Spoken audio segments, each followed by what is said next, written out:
एक समय की बात है, एक नगर में गोवर्धन नाम का डाकू था। वह लोगों को लूटता और उनके घरों में डाका डालता। सभी नगरवासी गोवर्धन डाकू से बहुत परेशान थे। एक दिन गोवर्धन डाकू एक सेठ के यहाँ चोरी करने गया, परंतु सेठ के पहरेदारों ने उसे चोरी करते हुए देख लिया।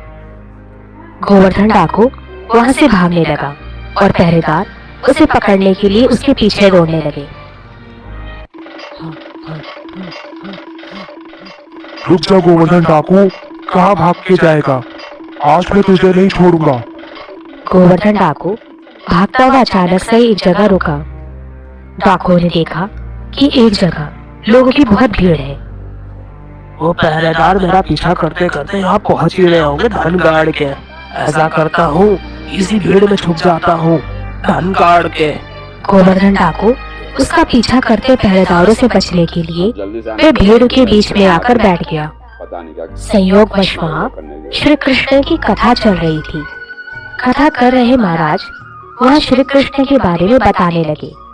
भक्तों, जब छोटे से श्री कृष्ण गैया चराने जाते हैं तो बहुत ही सुंदर लगते हैं। वे बहुत सुंदर गले में सोने का हार पहनते हैं, हाथों में सोने की कड़े पहनते हैं और बहुत ही सुंदर हीरो से जड़ा मोर मुकुट अपने सर पर धारण करते हैं। श्री कृष्ण के बारे में सुन गोवर्धन डाकू हक्का बक्का रह गया। इतने सारे आभूषण धारण करता है वो लड़का धन गाड़ के।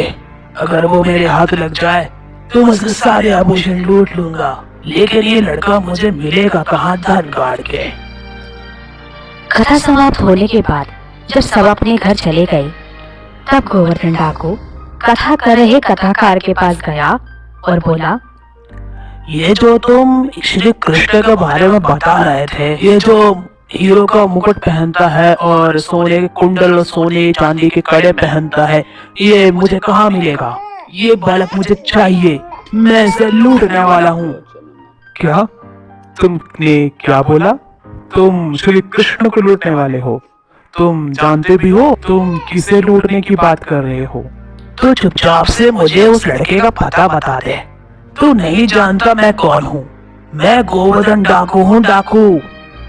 क्या? गोवर्धन डाकू? जी जी गोवर्धन डाकू जी, ये जो कृष्ण है वो तुमको वृंदावन में मिलेगा।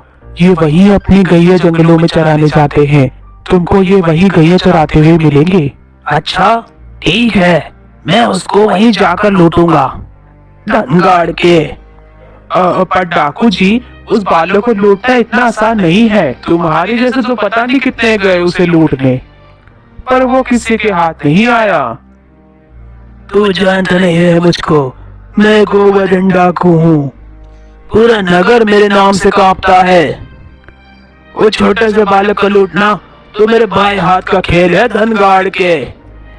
मैं प्रण लेता हूँ, जब तक उस बालक को मैं लूट नहीं लेता तब तक मैं अंजल ग्रहण नहीं करूंगा धन गाड़ के। अब मैं जा रहा हूँ उसे लूटने वृंदावन।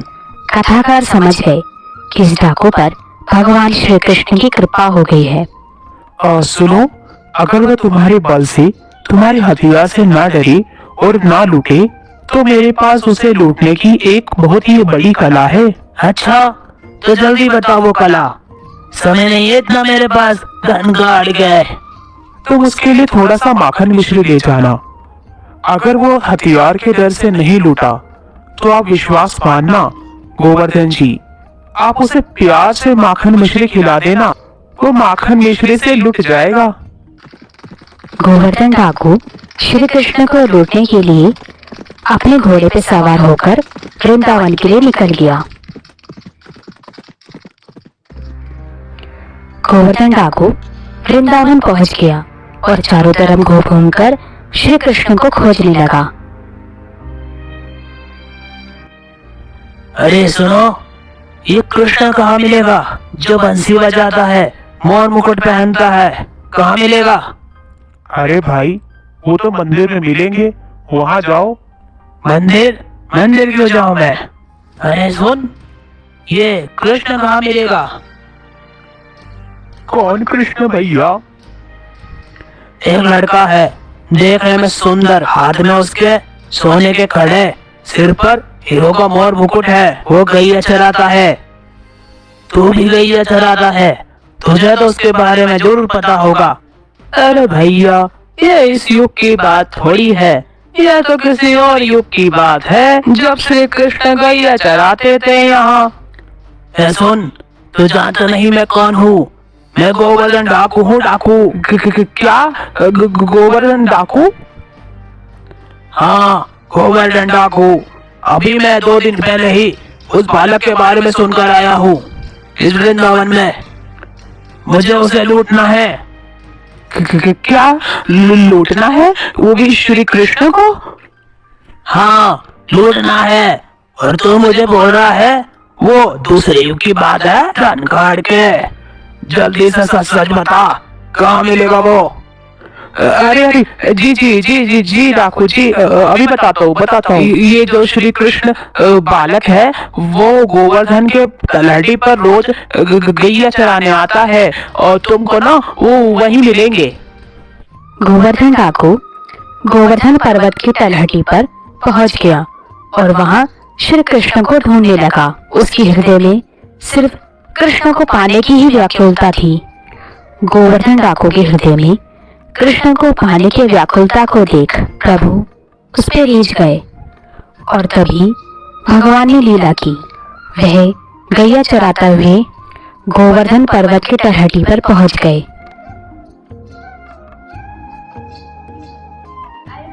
तभी गोवर्धन डाकू ने देखा कि गैयों के साथ चलता हुआ एक सुंदर सा बालक आ रहा है, और उसने वही सुंदर और कीमती आभूषण पहने हुए हैं।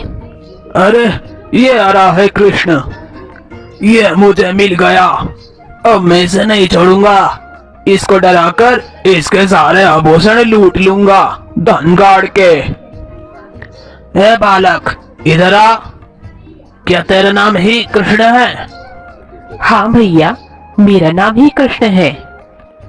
अच्छा, ये जो तूने आभूषण पहने हैं कीमती कीमती, ये सारे उतार और मुझे दे दे। क्यों क्यों उतारूं मैं अपने आभूषण? क्यों अपने आभूषण तुम्हें दे दूं? ये आभूषण मेरी मैया ने मुझे पहनाए हैं। तू जानता नहीं है मैं कौन हूँ? मेरा नाम सुनेगा तो तू थर थर कांपने लगेगा। मेरा नाम गोवर्धन डाकू है, गोवर्धन डाकू, धन गाड़ के। अच्छा, तो मैं क्या करूं? मैंने तो तेरा नाम आज तक नहीं सुना। और सुन, अगर तू गोवर्धन डाकू है तो मैं गोवर्धन धारी हूँ। तू मुझे डराने चला है। जब गोवर्धन डाकू कृष्ण को डरा नहीं पाया तो तभी उसे ध्यान आया कि महाराज जी ने बोला था कि अगर श्री कृष्ण तुम्हारे डराने से ना डरे तो तुम उसे माखन खिलाना। इसे खिलाने से वो तुम्हारी सारी बात मान जाएगा। कृष्ण को माखन मिश्री बहुत पसंद है। ये सुन, इधर आ। माखन मिश्री खाएगा?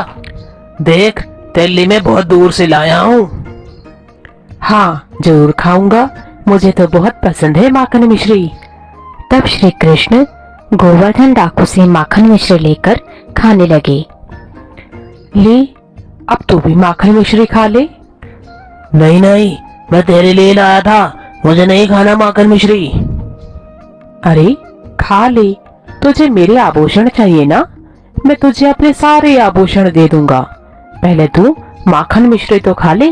तब कृष्ण ने गोवर्धन डाकू को अपने हाथों से माखन मिश्री खिलाई। उस 2 दिन से भूखे डाकू ने जब भगवान का झूठा माखन मिश्री खाया तो गोवर्धन डाकू के सारे पाप नष्ट हो गए। उसके अंदर दिव्य चेतना जाग गई और उसे दिव्य श्याम सुंदर के दर्शन हुए। श्याम सुंदर के इतने भव्य स्वरूप को देख के गोवर्धन डाकू के नेत्रों में जल भर आया और वो रोने लगा। और भगवान को देखते देखते गोवर्धन डाकू ने अपने प्राण भगवान को समर्पित कर दिए और उसने अपना शरीर भगवान के चरणों में त्याग दिया।